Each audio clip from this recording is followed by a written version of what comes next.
Hi everyone, we're going to get started. I know it's a little bit before 3, so nobody's here yet. But welcome to online office hours. These are going to be pretty straightforward. Essentially, because this is an online class, I just wanted to give a way for students to participate in office hours if they couldn't make it to campus, or if you just didn't want to come in face to face.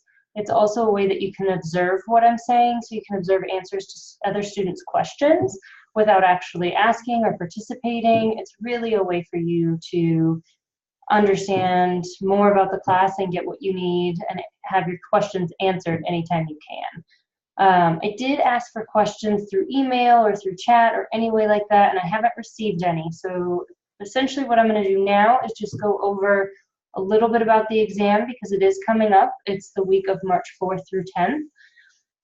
And I just wanted to give you some overview of what the structure is, how the exam's set up, a little bit about what you need to know about it. I'll also hold online office hours next week where we can talk a little bit more about content if you want. I know next week is probably when you're really going to be studying for it. And so next week you can, again, at any point in time, you can send me questions. If it's a quick question, I'll just answer it through email. Otherwise, I might relay it through these online office hours where I can give a longer explanation and allow it for all the students in the class. So let's get started with a little bit about the exam. So the exam is proctored through Learning 365, which you should be a little familiar with now, having taken an online class. I know some of you have taken online classes before.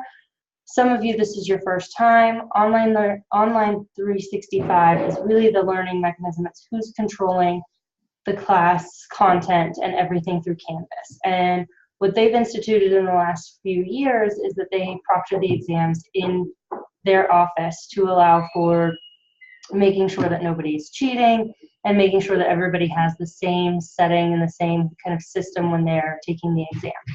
Now you can schedule your exam anytime within the week of March 4th through 10th. So you can take it first thing on Monday if you're ready and want to get it over with. You can take it last thing on Friday if you're struggling and want a little bit more time to study. I do recommend booking your appointment to take the exam as quickly as possible. Slots fill up. If you want to take it that last minute on Friday, those slots might be full, and if you don't book it ahead of time, you're going to miss out and not be able to take the exam. And that is not great because there is an exam policy where you have to pass at least one of these exams. So there's a midterm exam and a final exam in this class, and you have to have above a 60% on at least one. So if you have below a 60% on both exams, you automatically fail the course, no matter what your other grades are for other assignments and quizzes. Unfortunately, this is a policy that's up to Learning 365 and the university, and it's not something I can control. So if you have a decent grade but fail both of the exams, unfortunately, there's nothing I can do. You'll fail the class and need to retake it. So please do not delay on scheduling the exam because you do not want to miss anything, miss the exam, and potentially fail the course just because you delayed on booking the exam. So book it soon. I know if you book it really early, they even have a chance to win a gift card prize. So that's something you can look into. But book it early, prepare, and then we'll go over now kind of the structure of the exam. So the exam is 25 multiple questions. Those are worth 2 points each. And then there are 10 essay questions that are 10 points each. I'm sorry, 5 essay questions that are 10 points each. So again, that's 25 multiple choice questions and 5 essay questions. Now, the way this is structured is a little bit more than just recall and recognition of facts. So you're not going to be able to just know exactly, the definition of episodic memory. You really need to be able to recognize it from an example.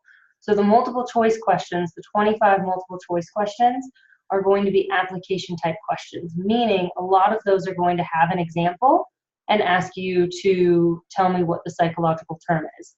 So for example, if I said, one day I was walking and I saw a giant bear on the street, what type of memory is that? The answer would be episodic. It would be an experience that I went through. And so you'll really need to learn from those types of experience or those types of application type questions. You're going to need to know these terms inside and out. Again, with the essay questions now, a lot of them are going to be comparing and contrasting or telling you the difference between multiple items. So you're going to have to be able to compare and contrast what is the difference between episodic and episodic memory and or what's the difference between memory and encoding, or the different types of amnesia. How are those two different? How are they the same?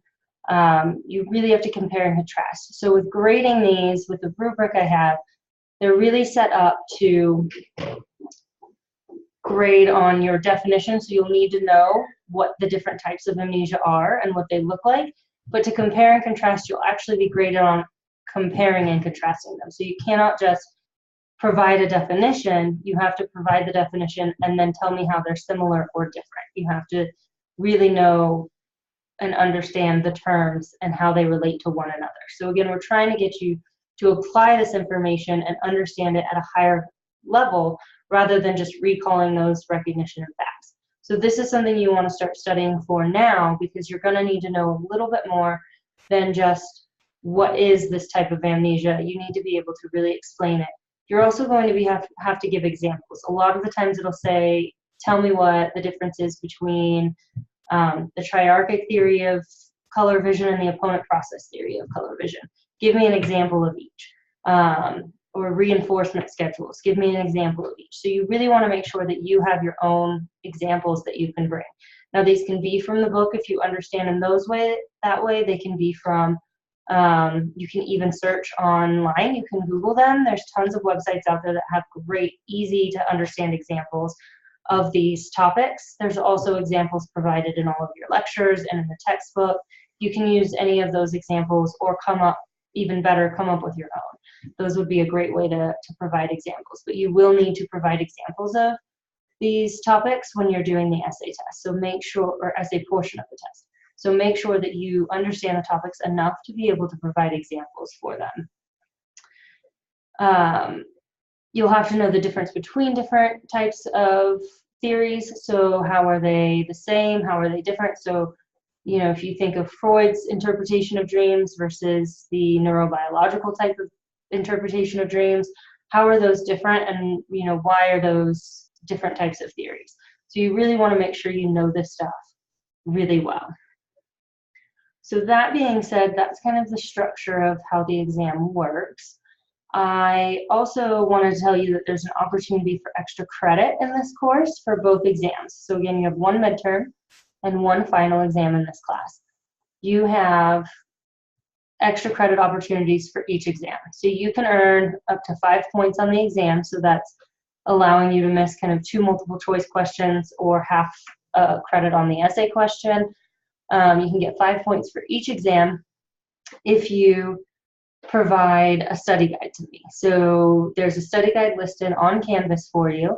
Really, this study guide that's on there, I know it's a little bit cumbersome, but what it does is that study guide tells you all the learning objectives of the different chapters. And the exam was really designed and structured around those learning objectives. So if you can tell me the difference between, or if you can explain to me what an action potential is, or label the different parts of the neuron, those are going to be able to, that's going to help you on the exam. So I know it's a little cumbersome for that study guide, but that's really how the exam is structured. So following that one will help.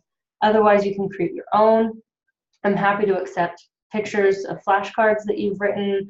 Quizlets are fine.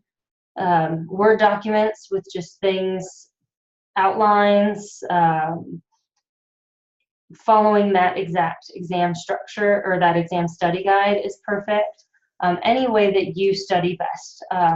Also, what's really good is creating kind of mind maps. So if you can have kind of something in the center of the page, say theory of memory, and then build out from there of the different types of theories of memory, what they're used for, and that type of idea.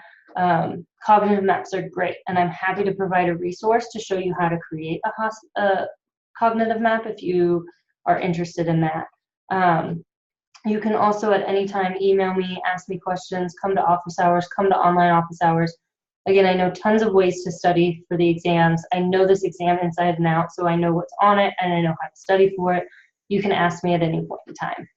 But I'll accept any way that helps you learn the best. I'll even provide, so if you want to send it in to me by next Thursday, so Thursday, February 28th, if you can get the study guide to me before then, I will provide detailed feedback. So I'll let you know whether you're studying something that's not on the exam. I'll let you know if you're studying stuff that is on the exam, if you need to extend your explanations a little bit. If an example doesn't quite work, I'll give you detailed feedback as long as you can get it to me by that Thursday, obviously, because if you get it to me any later than that, it's getting a little too close to the exact exam time, since I don't know whether you're taking it on that Monday or that Friday, and I won't have enough time to give it back to you in time for you to actually utilize that information to study for the exam. So if you get it to me by Thursday, you'll actually be able to take my advice and reconfigure your study guide appropriately to make sure you're studying all the appropriate information. So get it to me by then, and I'll give you the detailed feedback. Get it to me just before you take the exam, so whenever you're scheduled to take the exam, send it in, at least 5 minutes, 1 minute before you take that exam, and that way you'll get extra credit. I won't accept study guides that are turned in after you've taken the exam, because I won't know if you created it before or after. So get those to me and you can get extra credit for the class. So that's really all I had for the structure of the exam and what to go over. It doesn't look like anybody has any questions at this time. Again, you can ask me about course content. You can send me questions through email and I can answer this way so you can see it. You can join in on the conversation at any time. What I'm going to do now is pretty much just mute myself until anybody else comes in. So I'll still be here until 4 p.m. if you need me. If you want to ask any questions, again, email me, join this conversation, and I'm happy to answer it for you. So just let me know. Thanks.